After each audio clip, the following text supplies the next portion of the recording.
Salut à tous, bienvenue dans cette nouvelle vidéo. Dans cette vidéo, je vais essayer de vous partager un petit peu notre routine de recherche, comment on fait pour trouver des projets qui sont sous-évalués, comment on considère qu'ils peuvent être sous-évalués, où est-ce qu'on va rechercher finalement ce genre de projet-là, comment on va faire aussi pour les analyser, est-ce qu'il y a des critères spécifiques qu'on va étudier un peu plus en détail et d'autres peut-être un peu plus tard. Voilà, dans cette vidéo, l'idée c'est de vous montrer un petit peu ce qu'on fait nous de notre côté au niveau des recherches de projets, comment on essaye de trouver des nouvelles opportunités dans la crypto, et je pense que ça pourra intéresser beaucoup d'entre vous, parce que vous êtes de plus en plus à nous poser ce genre de questions à la fois sur YouTube et puis sur nos différents réseaux sociaux, donc on a essayé là dans cette vidéo de vous présenter un petit peu tout ça. Donc la première chose, déjà avant de rechercher et de partir tout de suite bille en tête à rechercher des projets sous-évalués, faut savoir déjà où chercher. Voilà, faut déjà savoir finalement où trouver ce genre d'informations, faut savoir aussi comment faire le tri, parce qu'aujourd'hui les projets crypto il en existe des milliers et des milliers, et on a vite fait en fait de se perdre dans la masse et de pas forcément y voir très clair, parce qu'il y en a beaucoup qui utilisent aussi des gros outils marketing, et donc souvent il faut creuser, aller chercher l'information, et c'est pas forcément facile. Donc sachez qu'il n'existe pas une seule et unique manière de rechercher les informations, de trouver des projets sous-évalués. Là, celle qu'on va vous partager dans la vidéo, c'est on va dire c'est des méthodes, des stratégies qu'on utilise de notre côté, qui fonctionnent très bien, mais qui bien évidemment peuvent être aussi amenées à être évoluées avec le temps en même temps que le marché crypto, puisque le marché crypto évolue énormément, ça va très très vite, et donc voilà, ça peut être amené aussi à beaucoup changer. En ce moment, par exemple, il y a un moyen de trouver des projets sous-évalués qui fonctionnent très bien, c'est tout ce qui va être IDO. Donc vous vous souvenez, on a eu tout l'essor des ICO, hein, les Initial Coin Offering, les levées de fonds qui pouvaient être effectuées sur l'écosystème crypto. Ça a très bien fonctionné en 2017, il y en a encore aujourd'hui, il y a encore des opportunités également là-dessus. Mais en ce moment, c'est surtout les IDO qui fonctionnent, donc Initial Dex Offering. C'est la même chose si vous voulez que les ICO qu'on pouvait avoir à l'époque de 2017 et même encore à l'heure actuelle, sauf que là, ça va être sur des plateformes décentralisées. Et donc, il y a eu un certain essor sur les projets qui étaient listés via des plateformes décentralisées, justement via ces IDO. Et il y a plusieurs plateformes qui se sont lancées là-dessus. Il y a par exemple l'une d'entre elles qui s'appelle Adapad, hein, sur l'écosystème Cardano. On a eu aussi le BSC Pad qui est pour l'écosystème de la Binance Smart Chain. On a eu aussi Trompad, on a Velaspad, etc., etc. Et en fait, pour participer à ce genre d'initiative, il faut déjà, au départ, acheter le coin du projet en question. Par exemple, si je veux investir dans l'IDO pour avoir une allocation d'actifs sur ce genre de projet-là, il faut que j'ai déjà en ma possession une certaine quantité, notamment de Adapad. Donc en fonction du projet, que ce soit Adapad, BSCPad, Trompad, c'est pas forcément tout le temps le même nombre de tokens qu'il faut qu'on achète de notre côté. Je sais que par exemple pour Trompad, pour avoir une allocation d'actifs spécifique pour les IDO, une petite allocation d'actifs, il faut qu'on détienne à peu près 50 000 trompades en l'occurrence. Et donc si on a 100 000 trompades, on va avoir une allocation qui va être conservée au moment où il va y avoir une IDO. Pareil pour 50 000, on va avoir un siège qui va être sécurisé pour nous et on est sûr d'avoir une allocation dans le protocole. Mais plus on va avoir un nombre de tokens à notre disposition et qu'on aura acheté, et plus ce montant-là va être important, plus on va avoir la possibilité d'avoir une allocation d'actifs qui va être élevée dans les prochaines IDO. Ce qu'il faut bien comprendre, c'est que chaque plateforme d'IDO, c'est le cas par exemple de Trompad, de BSCPad, de Adapad, on peut avoir aussi Velaspad, Pulsepad, etc. Enfin, il y en a tout un tas aujourd'hui qui existent. Toutes ces plateformes-là ne fonctionnent pas de la même manière. Et l'allocation d'actifs qu'on est obligé d'avoir pour avoir une place sécurisée dans les IDO, pareil, diffère en fonction des plateformes. Je sais que par exemple sur Trompad, c'est ce que je vous ai évoqué tout à l'heure, il va falloir que vous ayez au minimum 50 000 Trompad en votre possession, que vous allez devoir staker sur la plateforme, pour pouvoir être en mesure d'avoir une place sécurisée pour les prochaines IDO. Et cette place sécurisée, en fonction des projets, elle peut être plus ou moins différente, mais vous allez avoir une petite allocation d'actifs disponible pour les prochains projets. Si jamais vous ne détenez pas ce nombre minimum de tokens, vous allez avoir une loterie qui va être mise en jeu, comme un peu ce que vous pouviez avoir à l'époque avec les launchpads sur Binance. Et donc on va faire un tirage au sort Et plus vous allez avoir du coup, à l'époque de BNB en votre possession, plus vous alliez avoir de chances d'être sélectionné pour le Launchpad. Là, pour les IDO, c'est un peu pareil, sauf que finalement, on va donner au départ une allocation d'actifs spécifique aux personnes qui détiennent le token en question et qui le stake. Plus vous allez en avoir, plus vous allez avoir de chances finalement d'avoir une allocation d'actifs élevée sur les IDO et d'avoir des bons retours sur investissement. Parce que toutes les IDO aujourd'hui ne se valent pas. On pourra d'ailleurs faire une vidéo complète sur les IDO si ça vous intéresse et si vous voulez qu'on y aille plus loin. Mais aujourd'hui, les IDO, ce qu'il faut savoir, c'est que la plupart d'entre elles commencent avec un market cap qui est extrêmement faible. Moi, j'ai investi dernièrement sur certaines IDO, elles commençaient avec un market cap de 150 000 $. Donc 150 000 $, c'est extrêmement faible sur la crypto. Et donc rapidement, en fait, on peut faire des rendements extraordinaires en quelques jours. Suffit qu'il y ait un certain FOMO au début, un très bon listing sur des plateformes comme Binance ou autres. Rapidement, on peut faire des très gros rendements. Souvent, on ne peut pas mettre des grosses allocations d'actifs parce que il faut souvent investir beaucoup d'argent, notamment sur des tokens comme Trompad, BSCPad, Adapad, et ça fait tout de suite beaucoup d'argent. Donc le risque, pareil, il faut essayer de le mesurer et faire attention dans quoi vous investissez. En tout cas, aujourd'hui, ça se développe beaucoup. Il y a de plus en plus de personnes qui commencent à voir ce genre d'opportunités. Et ça peut faire partie d'une des solutions que vous avez à votre disposition pour trouver des projets sous-évalués et de trouver des nouvelles opportunités. Il y a également un autre moyen de trouver des projets sous-évalués qu'on a déjà évoqué avec vous, et d'ailleurs j'avais déjà fait une vidéo complète sur la chaîne YouTube à ce propos. C'était tout ce qui était lié au lancement en fait, de tokens et des launchpads sur Binance. Un peu de la même manière qu'on peut avoir des ICO lorsqu'on en a beaucoup entendu parler en 2017 avec Ethereum, etc. Donc ICO, c'est Initial Coin Offering, c'est des levées de fonds. En fait, les launchpads sur Binance, c'est ce qu'on appelle des IEO, Initial Exchange Offering.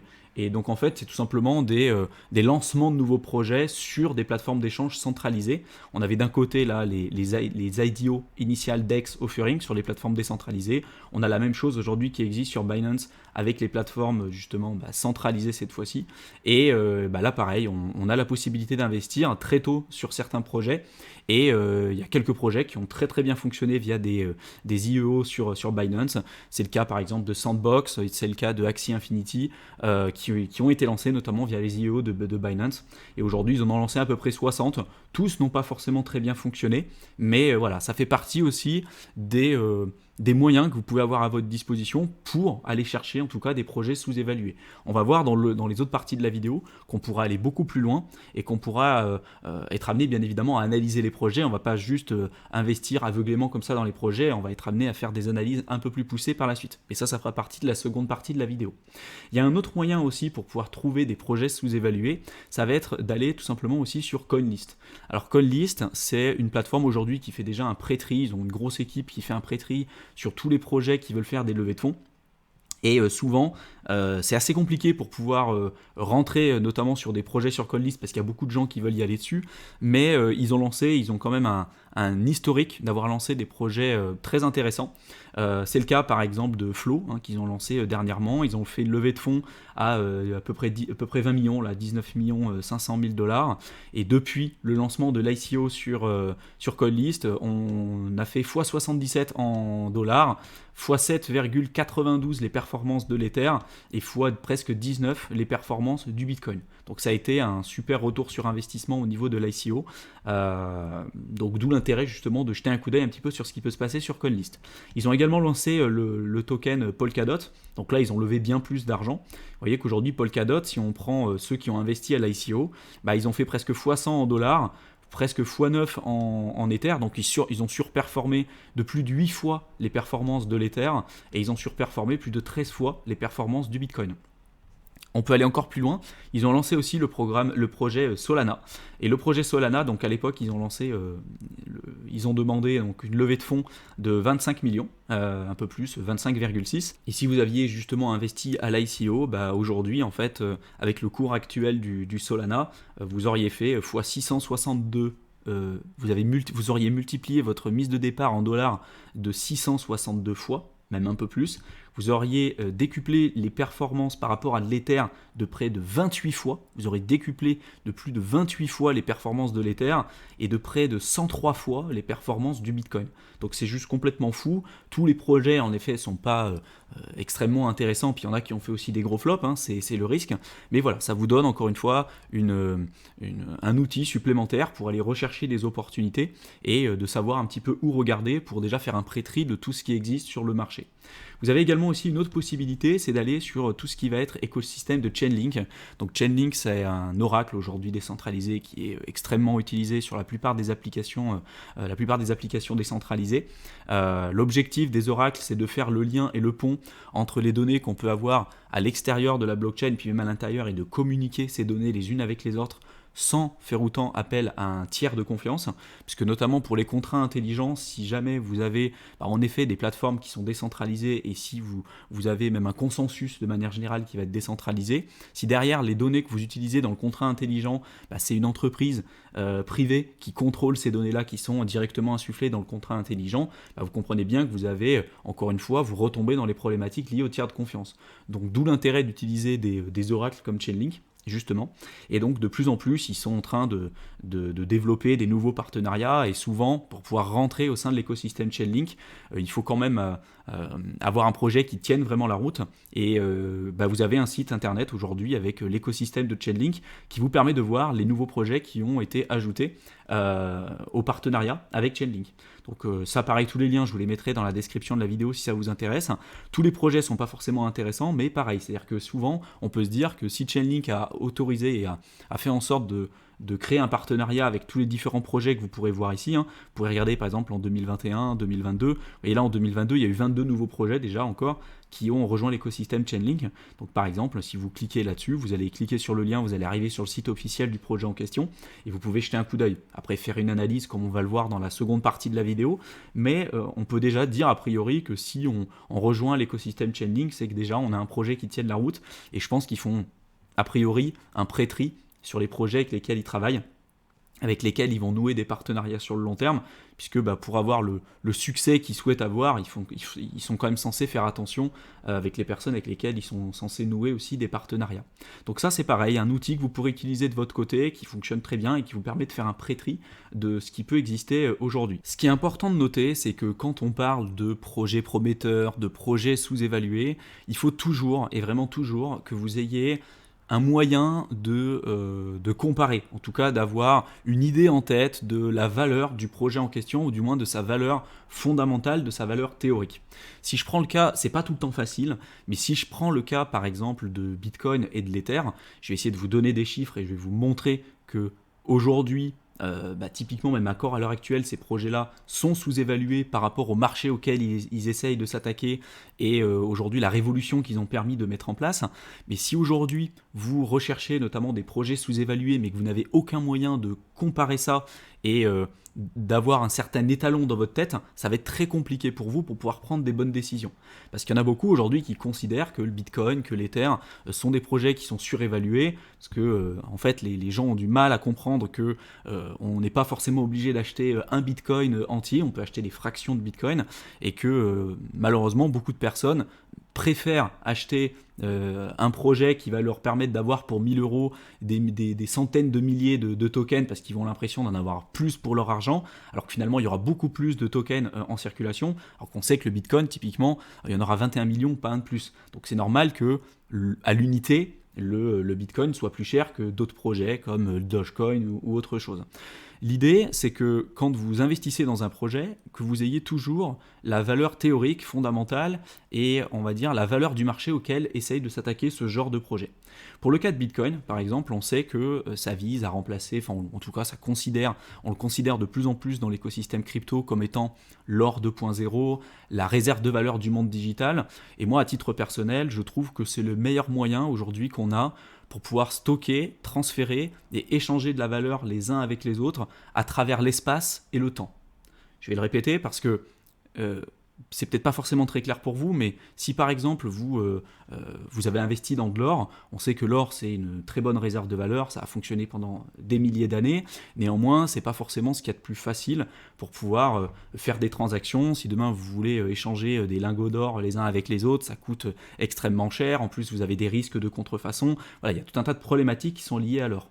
Avec Bitcoin justement on a corrigé un petit peu tout ça, et en plus de ça on enlève le risque lié aux intermédiaires. Avec votre coffre-fort. Si demain vous avez beaucoup d'or, vous n'allez pas forcément le stocker chez vous, vous allez peut-être le déposer dans des coffres liés à certains tiers de confiance. Et voilà, l'histoire nous montre que finalement faire confiance à des intermédiaires, ça s'est jamais terminé vraiment très très bien.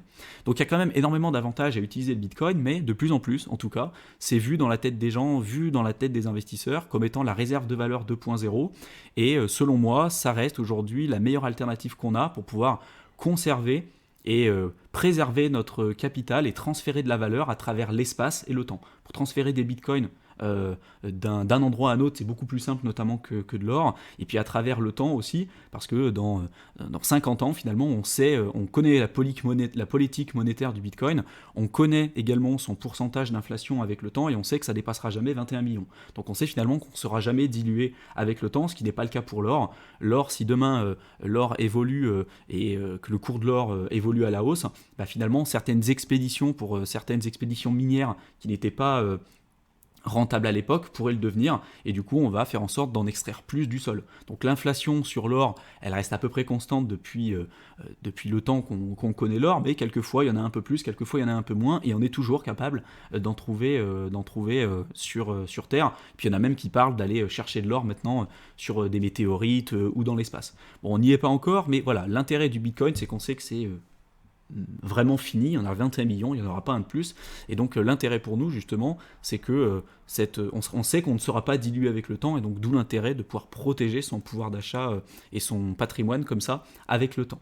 Donc si on prend en tête ce côté de réserve de valeur, le marché de la réserve de valeur, je vous pose la question aujourd'hui, d'après vous, c'est combien? Si je prends le cas de Bitcoin, par exemple, quand vous pensez au côté réserve de valeur, on peut se dire, tiens, le marché de la réserve de valeur le plus connu aujourd'hui, c'est celui des métaux précieux, l'or, par exemple, qui a aujourd'hui un market cap de 11 trillions. On peut dire que le Bitcoin, à l'heure où je tourne cette vidéo, il est à 1 trillion. Et on peut faire le lien, on peut dire, tiens, si demain le Bitcoin, il atteint finalement le market cap lié aux métaux précieux, notamment à l'or, 11 trillions, bah on divise finalement ce market cap par le nombre de coins qu'on a en circulation, et on arrive sur un prix unitaire qui serait à peu près entre 500 000 et 550 000 dollars par Bitcoin. Donc vous voyez, rien que sur ce côté-là, on a une valeur qui existe dans la vie réelle. Hein. On a aujourd'hui le moyen de faire la comparaison entre ce qu'on a pour le Bitcoin et ce qu'on a aussi pour les métaux précieux, et te dire finalement par rapport au marché des métaux précieux, par rapport au marché de la réserve de valeur, de ce premier marché de la réserve de valeur, parce qu'on va voir qu'on va aller beaucoup plus loin, bah, le Bitcoin déjà est considéré comme étant sous-évalué.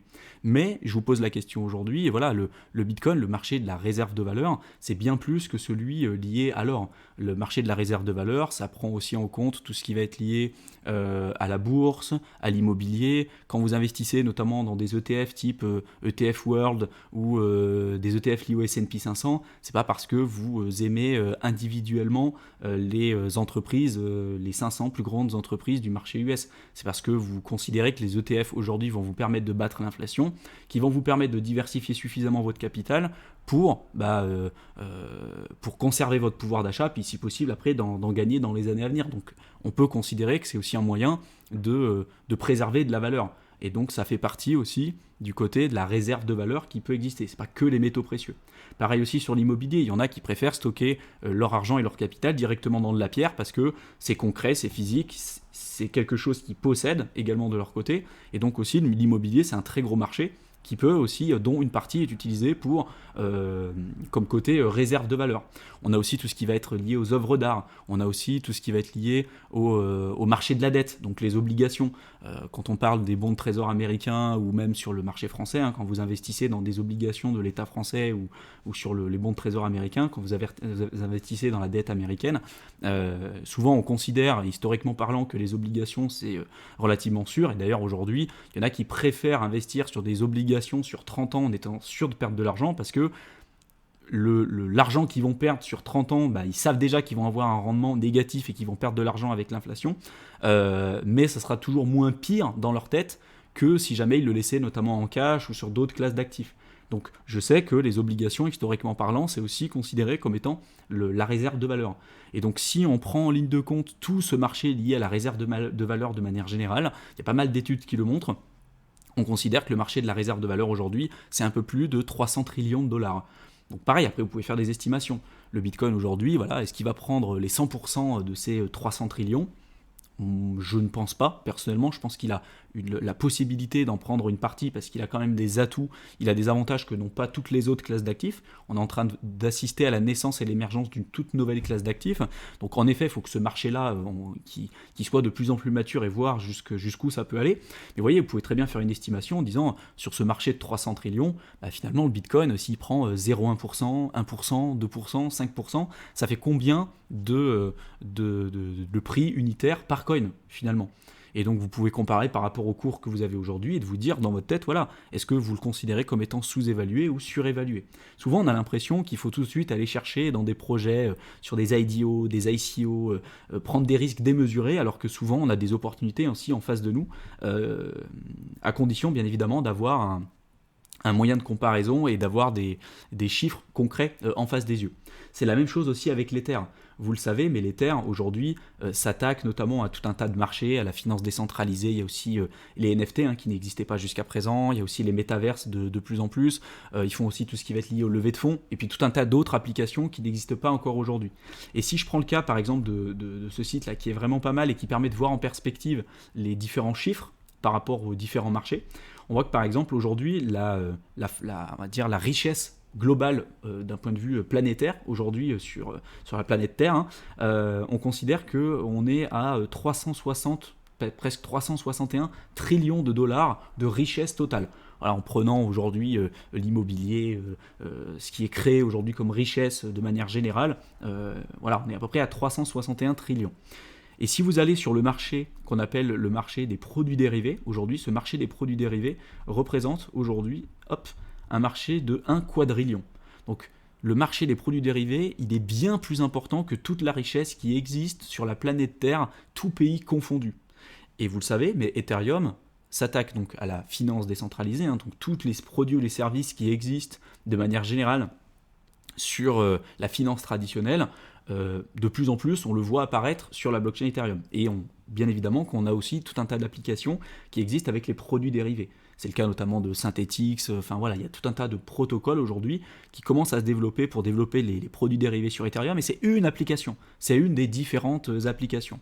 Et si vous allez sur un autre site que je vous avais également proposé, et qui permet de mettre en perspective le marché de la finance traditionnelle aujourd'hui, ce que ça représente en termes de valeur absolue, de revenus et de market cap, et quel aujourd'hui prix ça ferait unitairement par Ether, en fonction du pourcentage de capture qu'aurait aujourd'hui la finance décentralisée sur Ethereum. C'est-à-dire que si aujourd'hui Ethereum capture 0,1% du marché de la finance traditionnelle, via notamment l'apport de plus-value qu'il va avoir avec la finance décentralisée, on considère que le market cap de l'Ether devrait presque être de 500 milliards, avec un coût unitaire par Ether de 4000 $.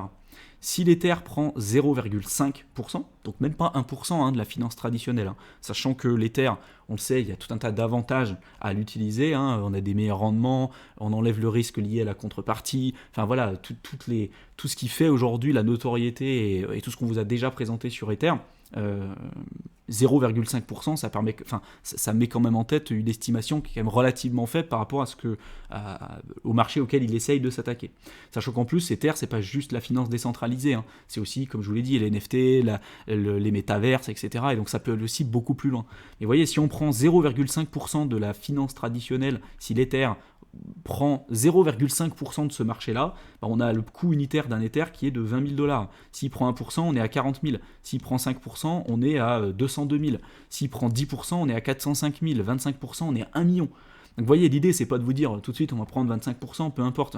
Mais au moins, ça vous permet tout de suite de mettre en perspective les données que vous avez, et quand vous recherchez des projets prometteurs, des projets sous-évalués, etc., il faut toujours, dans la mesure du possible, que vous arriviez à prendre du recul et trouver des points de référence pour savoir si finalement votre projet est considéré comme étant sous-évalué ou non. Maintenant, avant de décider d'investir sur un projet spécifique, on va être amené aussi à l'analyser, parce qu'on ne va pas investir aveuglément. On a compris où est-ce qu'on pouvait trouver des opportunités, on a compris éventuellement comment mettre des valeurs théoriques, par exemple je vous ai présenté le cas pour le Bitcoin, l'Ether, Mais maintenant, il va falloir que vous fassiez une analyse. Et nous, on est plutôt basé avec Mickaël sur de l'analyse fondamentale, et on ne peut pas se permettre d'analyser à 100% tous les projets. On est obligé de faire des pré-analyses et ensuite d'aller sur des analyses beaucoup plus approfondies. Et donc, il y a certains critères qu'on va être amené à analyser. Par exemple, nous, on décide absolument de ne jamais investir sur des projets uniquement sur des promesses. Il faut toujours qu'il y ait un produit qui existe, qu'on est capable d'utiliser et voir vraiment ce qu'il en retourne. Il y a eu trop de problèmes liés à des gens qui promettaient monts et merveilles, mais qui finalement n'ont jamais créé quoi que ce soit et qui sont tout de suite partis avec la caisse. On fait attention aussi, bien évidemment, à l'équipe. On fait également aussi à la tokenomics, à la problématique et à la solution qui est apportée qui est apportée justement au problème qui est mis en avant par le projet en question. Tout ça, c'est des notions qui sont extrêmement intéressantes, qu'on peut retrouver sur le site souvent officiel de la plateforme en question, mais on est obligé de connaître toutes ces informations-là pour déjà voir si en effet le projet tient la route ou pas, et pour déjà faire un pré-tri de tout ce qui existe. On ne va pas investir dans tout et n'importe quoi. Et une fois qu'on a fait un pré-tri sur ces analyses-là, nous typiquement on utilise ce genre de tableau et d'outils qu'on a développé pour pouvoir faire un pré-tri sur tous les projets qui existent, parce que voilà, on ne peut pas tout analyser en profondeur, c'est impossible. Et ensuite, une fois que le projet a passé, on va dire, ce premier pré-filtre, derrière, on va aller notamment dans ce qu'on appelle de l'analyse approfondie.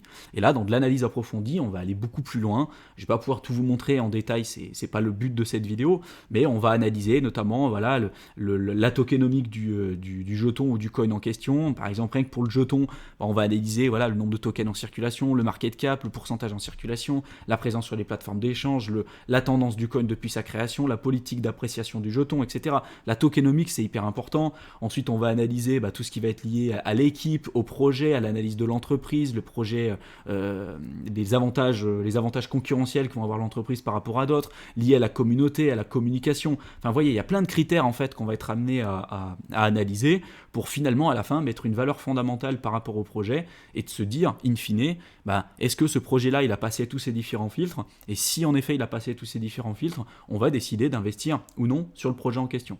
L'analyse fondamentale ne permet pas de savoir si on investit, si on est sûr à 100% de faire une bonne affaire. On peut toujours avoir des problématiques par rapport au projet, mais c'est toujours un moyen, en tout cas pour nous ça a très bien fonctionné, de limiter le risque et de ne pas investir juste sur un coup de tête. À chaque fois on a des données, on a des informations qu'on a vraiment en face des yeux, des informations factuelles qu'on est capable d'analyser, de prendre du recul, et après à la fin de se dire, en effet, voilà, il y a peut-être certains critères qui sont plus faibles que d'autres, mais au moins on les a identifiés, au moins on les a mis en avant, et à la fin on peut décider finalement d'investir ou non sur le projet en question. Nous, notre approche avec Mickaël, elle est vraiment basée sur de l'analyse fondamentale, également un petit peu aussi sur l'analyse technique en fonction du moment où vous allez rentrer, parce que vous pouvez des fois rentrer en pleine bulle et c'est pas forcément le bon moment, mais voilà, on fait pas de trading, on est vraiment basé sur de l'analyse long terme avec du buy and hold, et également lié avec une stratégie de diversification avec des revenus passifs, avec de la DeFi, avec également aussi tout ce qui va être lié au masternode, donc au lending, etc. Il y a plein d'opportunités qui sont liées là-dessus, et ça nous permet de nous diversifier et de décupler les performances de notre portefeuille. Parce que bien évidemment, si demain le marché latéralise, s'il n'y a pas de performance, finalement vos revenus passifs vont faire en sorte d'avoir une performance qui sera intéressante sur le marché qui va latéraliser. Même en période de baisse, vous allez, grâce à vos revenus passifs, avoir des revenus complémentaires qui vont vous permettre après par la suite peut-être de rentrer en position dans les moments qui pourraient être opportuns pour vous.